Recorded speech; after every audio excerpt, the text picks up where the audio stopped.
23 लाख रुपए दो और दुबई में बस जाओ, अपने परिवार को भी ले जाओ, नौकरी करो, बिजनेस चलाओ, कुछ भी करो।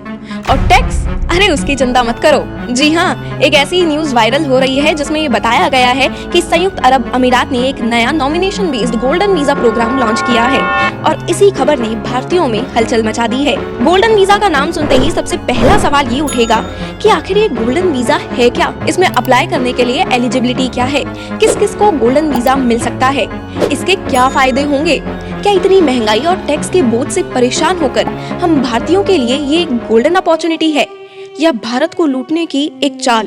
इन सभी सवालों के जवाब आपको इस वीडियो में मिल जाएंगे, इसीलिए वीडियो को पूरा देखिएगा।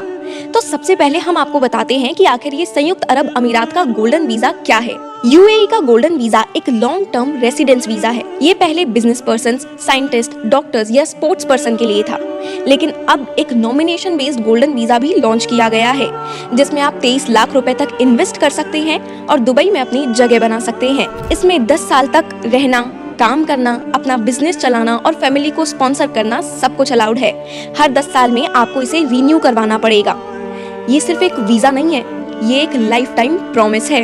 लेकिन ये बात जानना भी सबसे ज्यादा जरूरी है कि ये वीजा सबके लिए ओपन नहीं होता। आपको या तो यूएई की तरफ से नॉमिनेट किया जाना होता है या फिर आपको उनकी एलिजिबिलिटी कंडीशंस जैसे इनकम, क्वालिफिकेशन, इन्वेस्टमेंट, ये सब चीजें फुलफिल करनी होती हैं। जिनके पास स्ट्रॉन्ग फाइनेंशियल और प्रोफेशनल बैकग्राउंड होता है उनको गोल्डन वीजा मिलने के चांसेस ज्यादा हैं। और ये नॉमिनेशन भी इतनी आसानी से नहीं हो जाता। उसके लिए strict background check, income proof और किसी ना किसी फॉर्म में कंट्री के लिए वैल्यू जरूरी है। अब आप ये सोचेंगे कि यूएई ने आखिर गोल्डन वीजा प्रोग्राम लॉन्च क्यों किया। यूएई में पॉपुलेशन स्लो हो रही है, वहाँ पर स्किल्ड प्रोफेशनल्स की बहुत ज्यादा जरूरत है।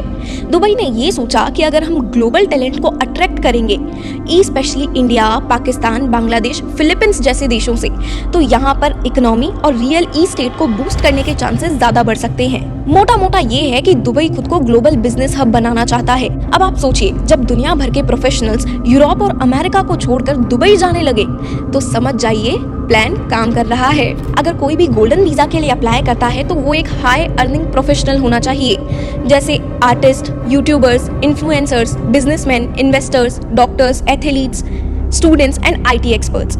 इसमें मिनिमम इन्वेस्टमेंट आपको करना पड़ेगा 23 से 25 लाख रुपए का, जिसके थ्रू आपको यूएई की high quality health care services मिलेगी, अच्छी एजुकेशन मिलेगी, क्लीन एनवायरनमेंट होगा, पब्लिक ट्रांसपोर्ट के साथ ही सेफ्टी की भी गारंटी है।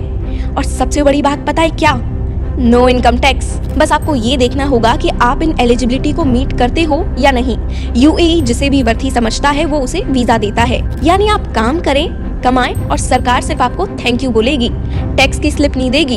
अब असली बात ये है कि आखिर क्यों इतने लोग दुबई जाने को तैयार बैठे हैं। आप सोचिए, एक मिडिल क्लास फैमिली जो दिन रात मेहनत करके 50,000 से 1 लाख कमा रही है, उनका आधा पैसा tax, rent, fuel, school fees में ही चला जाता है। हर साल नए टैक्सेस, नए रूल्स और सैलरी वही की वही। अब ऐसे में किसी से कहा जाए कि आपको मात्र 23 लाख रुपए का इन्वेस्टमेंट करना है और आप 10 साल तक दुबई में लग्जरी लाइफ जी सकते हो, वो भी बिना किसी इनकम टैक्स के। ये सिर्फ पैसे का नहीं बल्कि मेंटल पीस का मामला है। लोग भारत में थक चुके हैं यहाँ के सिस्टम से, यहाँ की सरकार से, समाज से और यहाँ के जाल से। ऐसे में लोग देखते हैं कि दुबई में स्टैंडर्ड ऑफ लिविंग बहुत हाई है, वहाँ टैक्स फ्री है, बेटर बिजनेस एनवायरनमेंट मिलता है, फास्टर अप्रूवल्स मिलते हैं और इंटरनेशनल एक्सपोजर भी मिलता है। इसीलिए वहाँ पर आगे बढ़ने के चांसेस भी ज्यादा है। लेकिन हम हर चीज को केवल एक नजरिए से नहीं देख सकते, हमें दोनों पहलुओं को समझना होगा। आप सोचिए, जब doctors, engineers, creators, startup founders सब लोग दुबई जा रहे हैं तो भारत में टैलेंट बचेगा किस काम का। ये सिर्फ एक गोल्डन वीजा नहीं, एक गोल्डन ट्रैप भी हो सकता है, जहां आप जाकर सेटल तो हो जाओ लेकिन बाद में आपको पता चले कि यार हमने कितना गलत फैसला लिया।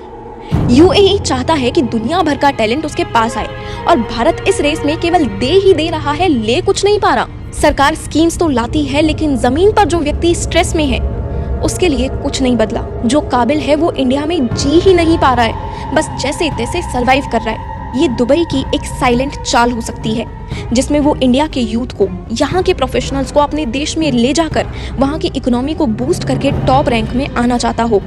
ये सॉफ्ट पावर का एक नया मॉडल हो सकता है जिसमें वॉर नहीं होता बल्कि टैलेंट ले जाकर जीत लिया जाता है। क्या दुबई स्पेसिफिकली इंडिया को अट्रैक्ट कर रहा है? क्योंकि India second largest populated country है और यहाँ पर टैलेंट की तो वैसे ही कोई कमी नहीं है। क्या ये हमारे प्रोफेशनल्स का एक साइलेंट कैप्चर है? लॉन्ग टर्म में इसका क्या इफेक्ट होगा भारत की इकोनॉमी पर? ये सब सोचने वाली बातें हैं। देखिए, इस दुनिया में हर कोई अपने फायदे के लिए सोचता है, तो यहाँ हम पूरी तरह से दुबई को भी गलत नहीं बोलेंगे तो पूरी तरह से भारत भी गलत नहीं है। लेकिन हमने ये वीडियो केवल इसीलिए बनाई है ताकि आपको क्लियरेंस मिले। साथ के साथ सरकार पर भी ये सवाल उठे कि जब हमारे लोग हमारे देश को छोड़कर दूसरे देशों में जाकर काम करने की सोच रहे हैं तो उस पर हमारी सरकार की क्या प्रतिक्रिया है। देखिए, वीजा सिर्फ एक कागज होता है, लेकिन उसके पीछे छुपे सपने, डिसीजंस और इमोशंस पूरे देश का फ्यूचर तय करते हैं। इसीलिए मैं कुछ सवाल आपसे भी पूछना चाहती हूँ। क्या दुबई जाना सही है? क्या हम भारत में रहकर दुबई जैसा जीवन नहीं बना सकते? क्या हमें दुबई जाने के सपने सिर्फ इसीलिए आने लगे हैं क्योंकि हमारे यहाँ जीने का भरोसा चला गया है? आप क्या करेंगे अगर आपको ये मौका मिला तो? प्लीज कमेंट्स में जरूर बताइएगा।